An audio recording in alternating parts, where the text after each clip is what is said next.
Appreciate your time today, Michael. Very excited to have you on the show. Let's talk about the Gabe Vilardi piece of news first. A big extension came down last week, $7.5 million for the 25-year-old who they got as part of the Pierre-Luc Dubois trade. Was any part of this, from the term to the AAV, surprising for you? Pat, let's see if we can maybe just get Michael to reconnect, and Matt Larkin and I will talk a little bit more about that Gabe Vilardi deal. A very interesting case. I mean, $7.5 million, that's a lot of money, but he's 25 years old and he's banked like a couple of solid 25 plus goal pace seasons.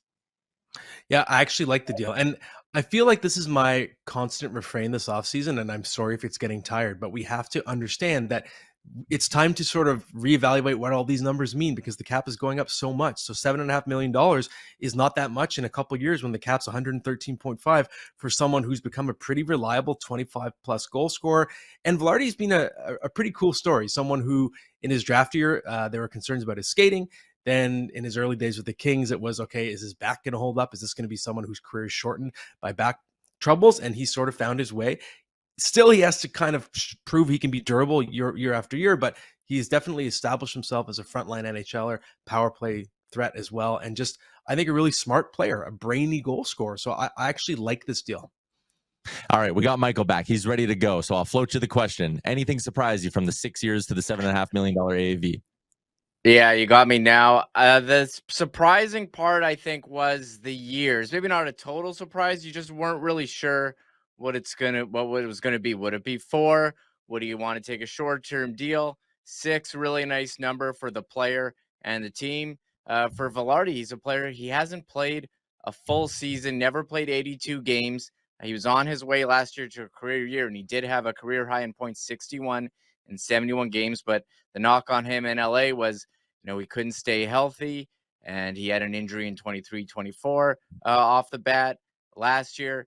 Again, injured, and I think that injury carried over into the playoffs where he was not 100%. So for him, getting 6 years, you do have that security. 7.5, I think that was in the ballpark. I know Daily Faceoff is a big fan of AFP analytics. They had about, 6.7 for 4 years. So this is a really nice number. I think it will age well, as Matt says, with the cap going up. And if he can stay healthy, there can certainly be a value contract. 27 goals last year, could touch 30. We'll see how this power play looks without Nikolai Ehlers, but a lot of opportunity for him to outplay this contract playing on the top line along Mark Scheifele and Kyle Connor. Michael, good to see you, buddy. I'm glad you mentioned Ehlers, because that sort of ties to a question I wanted to ask you. I'm looking at this depth chart for a team that was the President's Trophy winner, and I see a big gap without Ehlers. And I see a team that still has theoretically the cap space to replace him.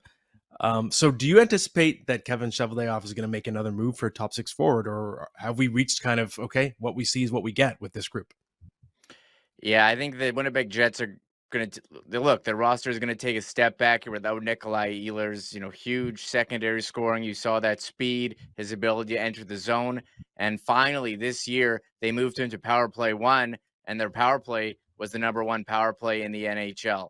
They've signed Jonathan Toews as second line center.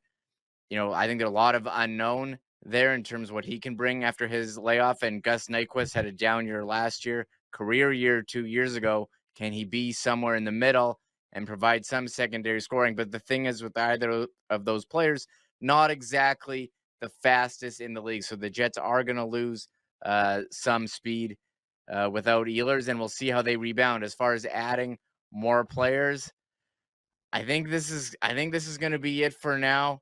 From what we've heard, not really looking to add. They do have a lot of cap space, so maybe something could come up. They do have a number of defensemen locked up, which is interesting. I think they got 9 under NHL contracts. That's after they signed Dylan Sandberg, who's got an arbitration date for next year. So I think this is going to be it. You'd like to see them add. They do have the cap space. Some of that is to cover for Jonathan Toews bonuses for games played. There's a lot of those. But yeah, they have 10 million cap space right now, but they have to sign Sandberg. That's going to come in, maybe 6 mil or just over. So they would have 4. So I think this is going to be it. We'll have to wait and see. Maybe there's something else, but I'm not anticipating any major moves. I see. And if you look at that depth chart, so not only do you feel the void of Nick Ehlers, there's also the temporary void of Adam Lowry, your captain, who is recovering from the hip surgery. And my understanding, you can correct me if I'm wrong, but he's not going to be ready for the start of the year. Pretty unlikely. So if you look at what you have up the middle, you have Jonathan Toews and you have Vlad Namestnikov. So that's your combo. We'll see which one's the true number 2, which one's the number 3. But how confident are you that that's going to be effective and good enough to hold the fort while Lowry is gone? Yeah, and you look at that depth chart as well. Rasmus Kupari, he's gone off to Europe, so he's not around either. I think Morgan Barron will slot into that fourth line spot. I think they're looking for him to take a step forward. He was elevated to center, and really, we saw his speed on NHL Edge stats, one of the fastest players on the team, and I think in the league he was at one of the highest recorded speeds. But I think there's just a lot of unknown with Jonathan Toews, and if they're counting on him to be a second line center, especially with Adam Lowry out, I think that's a big ask. Nemesnikov was second line center for majority of last year, and I think he was solid. Adam Lowry's having hip surgery, not expected to be back. I think December, January, and who knows if he's going to be 100% right away, and how long it's going to take him to get up to speed. So I think there's certainly some concerns with the speed of that second line, the way that is listed. If it is Perfetti, Taves, Nyquist, not the fast guys, will a guy like Morgan Barron, will he step up? Or will a prospect like Brad Lambert, who was 30th overall a couple years ago, known for his speed, had a down year in the AHL last year, but the Manitoba Moose's roster, I mean, they were a last place team. So, how much of that is him? How much of that is the guys around him? I think they're going to have an exceptional training camp to bump into the roster. So we'll see. But definitely some concerns. I think as long as they have Connor Hellebuck in net, they should be able to compete for a playoff spot. But the power play really took a step back without Ehlers when he was injured.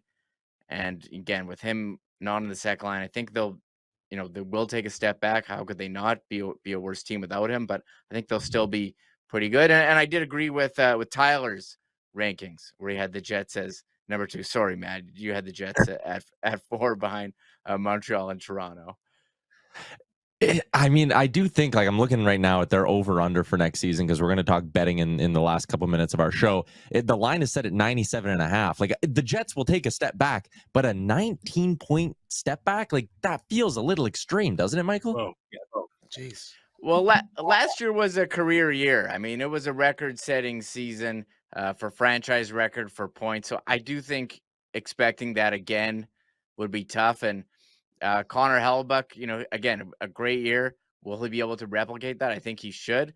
One thing I do wonder is if he was ever to be injured, how much would that affect the Jets? We can knock on wood. I shouldn't even be talking about this, but he's actually never missed time due to injury. And look, he's getting up there in age. Goalies it does happen where they do miss time. We see it around the league.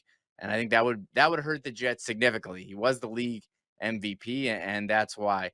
But I haven't, dove into a lot of the projections out there. That does seem like a high step back. If you think Montreal can get 100, like Matt does, surely the Jets should be able to. But I think one thing we haven't discussed, this division is getting very, very tough. Dallas, always solid. Utah, now that they moved there, adding players, spending money. I think Nashville, they're down. Yeah, Chicago, they're down. But I think St. Louis, strong. Minnesota, strong. The 6 there, they're going to battle it out. And maybe Nashville does take a step forward. I don't think so. But this division, very, very tough. We're only, I guess 4 to 6 teams can make it. We'll see how the Pacific is. But the division getting stronger, I think, will be a factor as well. Michael, appreciate your time. Thanks for popping on. Hey, thanks so much for having me. Really appreciate it.